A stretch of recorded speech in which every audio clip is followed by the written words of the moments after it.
ओम श्री गणेशाय नमः। ओम श्री साईनाथाय नमः। सभी श्रद्धालु भक्तों का हार्दिक स्वागत एवं अभिनंदन है। आज हम श्री साईं सच्चरित्र के अध्याय 1 का श्रवण करेंगे। इस अध्याय में श्री साईं बाबा की अद्भुत लीला, गेहूं पीसने की कथा तथा उसके गूढ़ आध्यात्मिक तात्पर्य का वर्णन किया गया है। बाबा की कृपा से यह पावन कथा हमारे जीवन में श्रद्धा, सबूरी, भक्ति और आत्मज्ञान का प्रकाश फैलाए। आइए पूर्ण श्रद्धा और एकाग्रता के साथ इस दिव्य कथा का श्रवण करें। श्री साईं सच्चरित्र अध्याय 1। वंदना। गेहूं पीसने वाला एक अद्भुत संत। गेहूं पीसने की कथा तथा उसका तात्पर्य। पुरातन पद्धति के अनुसार श्री हेमाडपंत श्री साईं सच्चरित्र का आरंभ वंदना द्वारा करते हैं। सर्वप्रथम वे श्री गणेश जी को सादर नमन करते हैं, जो सभी कार्यों को निर्विघ्न संपन्न कर उन्हें यशस्वी बनाते हैं। वे कहते हैं कि श्री साईं ही गणपति हैं। इसके पश्चात वे भगवती सरस्वती को प्रणाम करते हैं, जिन्होंने उन्हें काव्य रचना की प्रेरणा प्रदान की। वे कहते हैं कि श्री साईं भगवती से भिन्न नहीं हैं, क्योंकि वही स्वयं अपना जीवन संगीत सुना रहे हैं। फिर ब्रह्मा, विष्णु और महेश को प्रणाम करते हैं, जो क्रमशः सृष्टि की उत्पत्ति, पालन और संहार के अधिष्ठाता हैं। वे कहते हैं कि श्री साईं और ये तीनों अभिन्न हैं तथा वे स्वयं गुरु बनकर भवसागर से पार उतारेंगे। इसके बाद वे अपने कुलदेवता श्री नारायण आदिनाथ की वंदना करते हैं तथा अपने कुल के पूर्वजों को नमन करते हैं। फिर श्री भारद्वाज मुनि तथा अनेक ऋषियों याज्ञवल्क्य, भृगु, पराशर, नारद, वेदव्यास, सनक, सनंदन, सनत कुमार, शुक, शौनक, विश्वामित्र, वशिष्ठ, वामदेव, जैमिनी, वैशंपायन, नवयोगींद्र आदि को प्रणाम करते हैं। साथ ही निवृत्तिनाथ, ज्ञानदेव, सोपानदेव, मुक्ताबाई, जनार्दन, एकनाथ, नामदेव, तुकाराम, कान्हा और नरहरि जैसे संतों को भी नमन करते हैं। वे अपने पितामह सदाशिव, पिता रघुनाथ और माता को प्रणाम करते हैं। अपनी चाची को भी नमन करते हैं, जिन्होंने उनका पालन पोषण किया तथा अपने प्रिय भ्राता को भी स्मरण करते हैं। इसके बाद वे पाठकों को प्रणाम करते हुए प्रार्थना करते हैं कि वे एकाग्रचित होकर कथामृत का पान करें। अंत में वे श्री सच्चिदानंद सद्गुरु साईनाथ महाराज को प्रणाम करते हैं, जिन्हें श्री दत्तात्रेय का अवतार माना जाता है। वे समस्त प्राणियों में एक ही परमात्मा का दर्शन कराने वाले सद्गुरु हैं। गेहूं पीसने की कथा। सन 1910 में एक दिन प्रातःकाल श्री साईं बाबा के दर्शन हेतु मैं मस्जिद में गया। वहां का विचित्र दृश्य देखकर मैं आश्चर्यचकित रह गया। बाबा हाथ मुंह धोने के बाद चक्की पीसने की तैयारी करने लगे। उन्होंने फर्श पर टाट का टुकड़ा बिछाया, उस पर हाथ से चलने वाली चक्की रखी और उसमें गेहूं डालकर पीसना प्रारंभ कर दिया। मैं सोचने लगा कि बाबा के चक्की पीसने का क्या प्रयोजन हो सकता है। उनके पास न तो परिवार था और न ही वे भोजन के लिए गेहूं संग्रह करते थे। उनका जीवन तो भिक्षा पर ही चलता था। वहां उपस्थित अन्य लोगों के मन में भी यही प्रश्न था, परंतु किसी में पूछने का साहस नहीं था। कुछ ही समय में यह समाचार पूरे गांव में फैल गया।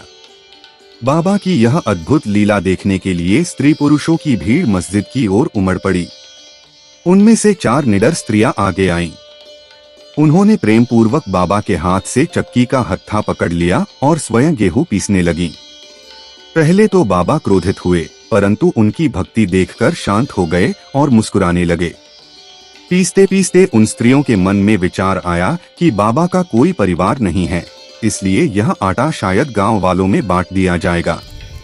उन्होंने सारा आटा पीसकर 4 बराबर भागों में बांट लिया और उसे घर ले जाने लगी। यह देखकर बाबा क्रोधित हो उठे और बोले, अरे स्त्रियों, क्या तुम पागल हो गई हो? यह किसके बाप का माल है जो तुम लेकर जा रही हो?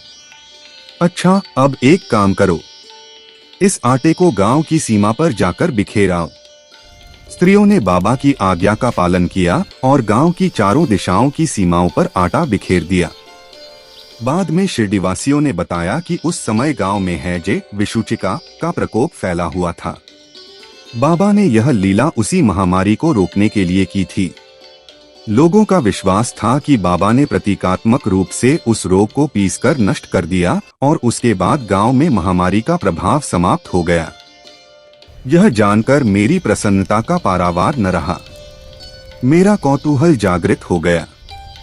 मैं स्वयं से प्रश्न करने लगा कि आटे और विसूचिका हैजा रोग का भौतिक तथा पारस्परिक क्या संबंध है? इसका सूत्र कैसे ज्ञात हो? घटना बुद्धिगम्य सी प्रतीत नहीं होती।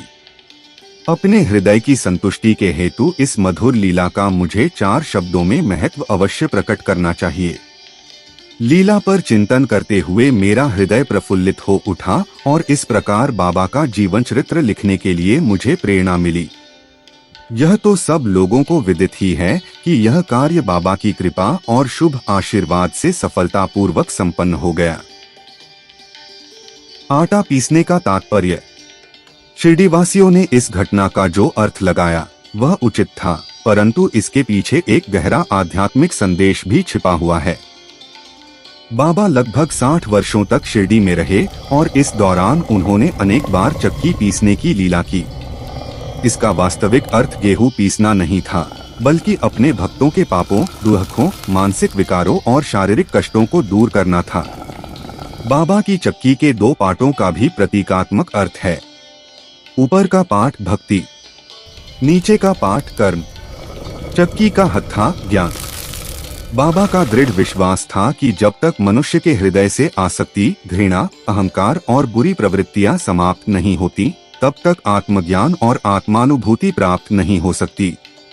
यह प्रसंग संत कबीरदास जी की एक घटना की भी याद दिलाता है। कबीरदास जी ने जब एक स्त्री को चक्की चलाते देखा तो वे भावुक हो गए। उन्होंने अपने गुरु से कहा कि जिस प्रकार अनाज चक्की में पिस जाता है, उसी प्रकार जीव भी संसार रूपी चक्की में पिसता रहता है। तब गुरु ने समझाया, चिंता मत करो, चक्की के केंद्र में जो ज्ञान रूपी दंड है उसे दृढ़ता से पकड़ लो। जो व्यक्ति ज्ञान के केंद्र से जुड़ा रहता है वह संसार रूपी चक्की में पिसने से बच जाता है। इसी प्रकार सद्गुरु के ज्ञान, भक्ति और कृपा का आश्रय लेने वाला साधक संसार के दुखों से पार होकर आत्म कल्याण को प्राप्त करता है। श्री सद्गुरु साईनाथ अर्पणमस्तु। शुभम भवतु।